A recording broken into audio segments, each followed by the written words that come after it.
Shoulder arms. Ready? Aim. Fire. Move! My love started with photography.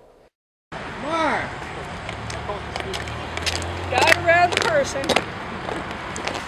George Anthony from York, New Salem. I'm a wet plate Civil War period photographer. Doing it as a living history program and as a historian. Having relatives living in Adams County and living next door or owning farmland right on the battlefield or next to the battlefield on both sides of the family. At the bottom of the storage cabinet was some mercury had been spilled earlier in his experiments. Well, what happened overnight, that mercury had vaporized inside the cabinet and started developing these plates. When he got back to his lab the next morning, he pulled out the plates and the image had developed on the plate. Now that was a landscaped image. I started taking pictures with my father's World War II camera when I was six years old, and he developed them and got always interested in photography, and it just rolled into the Civil War. And then got interested in how did they do it during the Civil War, and doing research on wet plate photography, and found out that it wasn't being done anymore. It was put away. It was forgot about. That was the old way of doing it. And here we found what he found out what happened. The cabinet that he stored them in had mercury spilled in the bottom of it. So he discovered that mercury vapor was the developing agent. And I found a gentleman in New York, Dundee, New York, named John Coffer, that reenacted the wet plate photography process. He did the research, he found old books, old literature, old diaries, and came up with the old formulas and fine-tuned some of them, but most of them that I use are original to the period.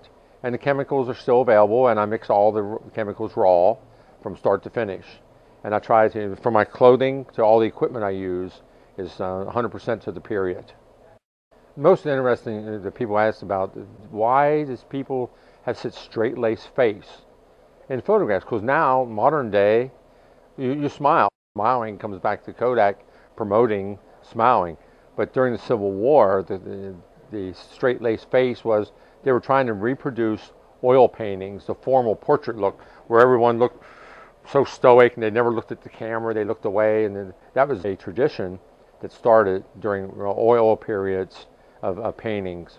It was very, very popular to have your image struck, and they didn't call it, and you didn't have your picture shot or taken.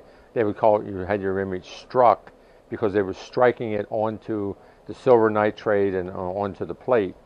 The soldiers wanted to have these images made because they never knew when it was going to be their last day here on Earth, and they wanted to send something back to the family, and the photographer would send these images back to the family, and sometimes that was the last time the family saw that individual, was in that photograph. And those little photographs were called CDVs, carte de visite, which is a French word meaning small greeting card. And they were very, very popular during the Civil War, and photographers made a lot of money off of it. That time period, almost every town had 2 to 3, sometimes even 4 or 5 photographers in town. There was 4 main photographers at the time in the city of York. If you go back through history, you find out when something was new and modern, and the first invention of it, that seems to be where people really interested. People like to relive the past, and they like to relive the good old days, and it gives them an insight of how life was back during the Civil War. Living history programs are taking a turn. Photographers now that are becoming more interested in World War II photography, they're getting away from Civil War photography, and they're going back to the old film photography that was used, the 4x5 speed graphics, the 8x10 speed graphics that was used during World War II. And I think that's becoming vogue of World War II reenacting and photography, because we're getting away from film photography. It's very difficult right now to buy a roll of film in most towns, and you can sheet film. They no longer make sheet film, so World War II photography now seems to be turning around. But I'm going to stick to my wet plate photography. I don't think Matthew Brady and Alexander Gardner would have to do any setup. If they were using smartphones and digital technology of the day, I don't think they would have to do any realignment of the subject matter. Everything would be live and videotaped, and there would be no worry about having images. It would all be live and digital.